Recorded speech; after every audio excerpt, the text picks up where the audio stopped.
O Senhor esteja convosco. Ele está no meio de nós. Proclamação do Evangelho de Jesus Cristo segundo Mateus. Glória a vós, Senhor.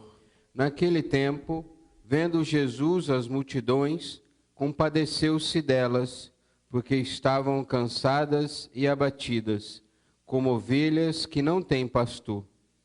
Então disse a seus discípulos: A messe é grande, mas os trabalhadores são poucos. Pedi, pois, ao dono da messe que envie trabalhadores para a sua colheita. Jesus chamou os 12 discípulos e deu-lhes poder para expulsarem os espíritos maus e para curar todo tipo de doença e enfermidade. Estes são os nomes dos 12 apóstolos. Primeiro Simão, chamado Pedro, e André, seu irmão. Tiago, filho de Zebedeu, e seu irmão João. Filipe e Bartolomeu. Tomé e Mateus, o cobrador de impostos. Tiago, filho de Alfeu, e Tadeu. Simão, o zelota, e Judas Iscariotes, que foi o traidor de Jesus. Jesus enviou estes 12 com as seguintes recomendações: Não deveis ir aonde moram os pagãos, nem entrar na cidade dos samaritanos, e diante as ovelhas perdidas da casa de Israel. Em vosso caminho anunciai: o reino dos céus está próximo. Curai os doentes, ressuscitai os mortos, purificai os leprosos, expulsai os demônios. De graça recebestes, de graças deveis dar. Palavra da salvação. Glória a vós, Senhor. Pelo sinal da Santa Cruz, livra-nos Deus nosso Senhor dos nossos inimigos. Em nome do Pai, do Filho e do Espírito Santo. Amém.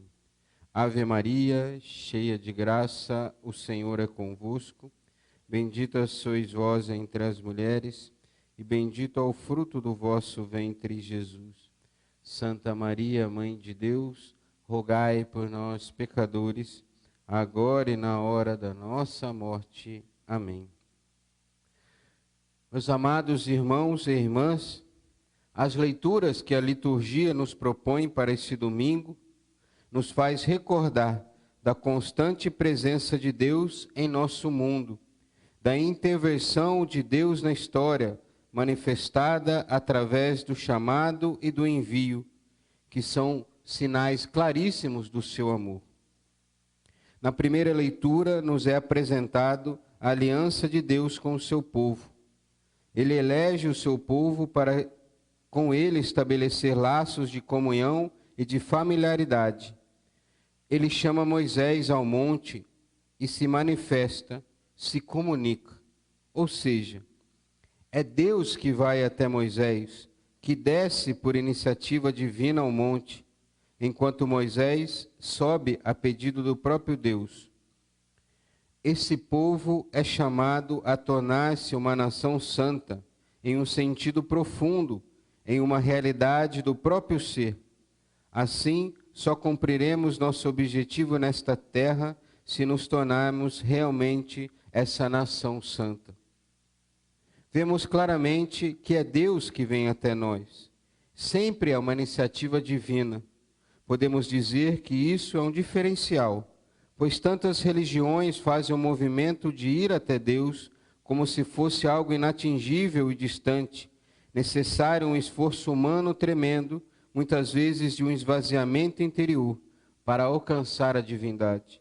Porém, o Deus verdadeiro nos demonstra que a iniciativa é sempre dele, de se manifestar a nós, de vir até nós. Como lemos no prólogo de São João, e o Verbo se fez carne e habitou entre nós. Ele fez morada entre nós, armou a sua tenda em nosso meio. Deus quis caminhar conosco neste mundo, veio a nós e revelou-se no mistério da sua intimidade, e de forma gratuita deu-se a nós para nos salvar, e mais, nos fez viver em sua intimidade, fazendo-nos partícices da sua vida trinitária.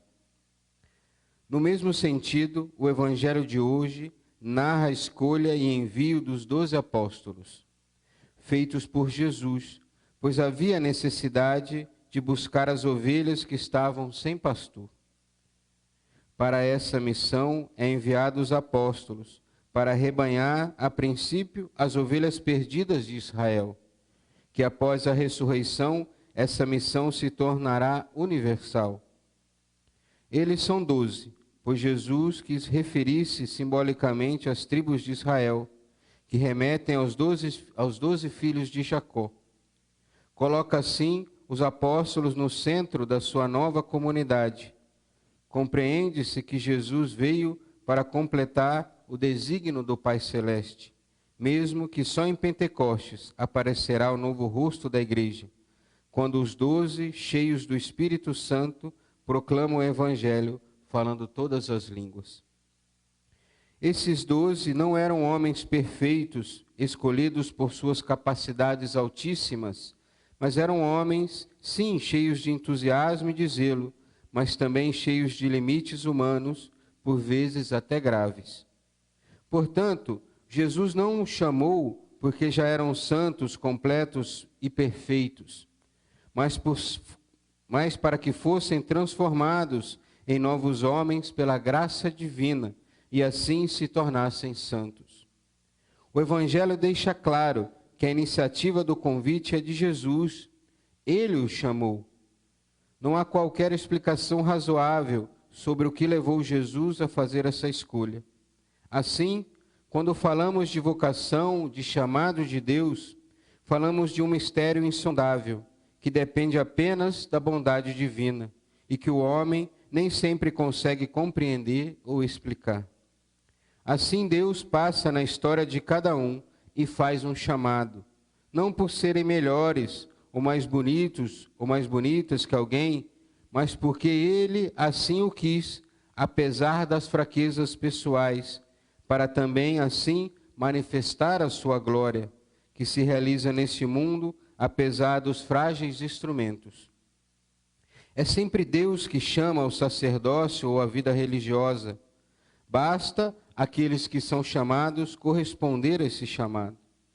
O Senhor continua a chamar tantos jovens a o seguirem mais de perto. Porém, o mundo moderno, com tantas facilidades e opções, acabam que por abafar esse chamado. Meus amados jovens, tenham coragem de se entregarem totalmente a Deus, pois como disse Bento XVI em 2005, Deus não nos tira nada, mas dá tudo. E pais, não sejam vós a impedirem seus filhos de seguirem a Cristo. Ao contrário, incentivem e rezem pela santidade deles.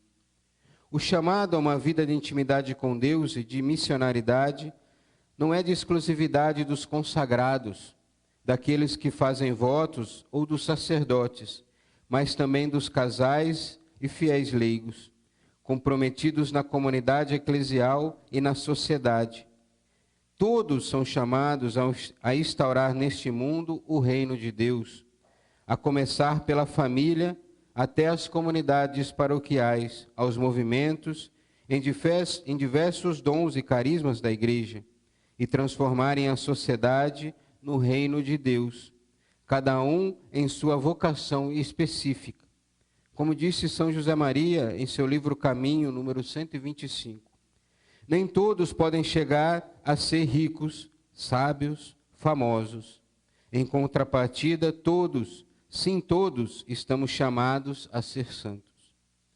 Assim, todos são chamados a uma vida santa, pois este é o desígnio de Deus, difundir na humanidade inteira o seu amor gerador de vida. Isso não é um processo que aparece de forma estrondosa, mas é um processo escondido e humilde. Nesse sentido, como disse Bento XVI em uma outra homilia, manifesta-se claramente como a santidade e a missionaridade da Igreja constituem dois lados da mesma moeda. Somente enquanto santa, ou seja, repleta do amor divino, a Igreja pode cumprir sua missão. E é precisamente em função de tal tarefa que Deus a escolheu e santificou como sua propriedade. Portanto, o nosso primeiro dever, precisamente para curar este mundo, é o de ser santos. Ao ouvir essas palavras do Papa Emérito, devemos nos deixar guiar pelo Espírito, aquele mesmo Espírito que soprou sobre os apóstolos e que sopra sobre nós e nos envia neste caminho de santidade. Concluindo, meus amados irmãos e irmãs, olhemos para Maria, a Virgem de Nazaré, que em sua vida terrena correspondeu mais do que qualquer outra pessoa à vocação de Deus. Ela se fez serva e discípula da palavra, até conceber no seu coração e na sua carne o Cristo Senhor, para oferecê-lo à humanidade. Que ela interceda sempre por nós, para assumirmos em nós a eleição divina, para permanecermos no amor de Cristo e possamos dar frutos abundantes para a glória de Deus e para a salvação do mundo. Assim seja.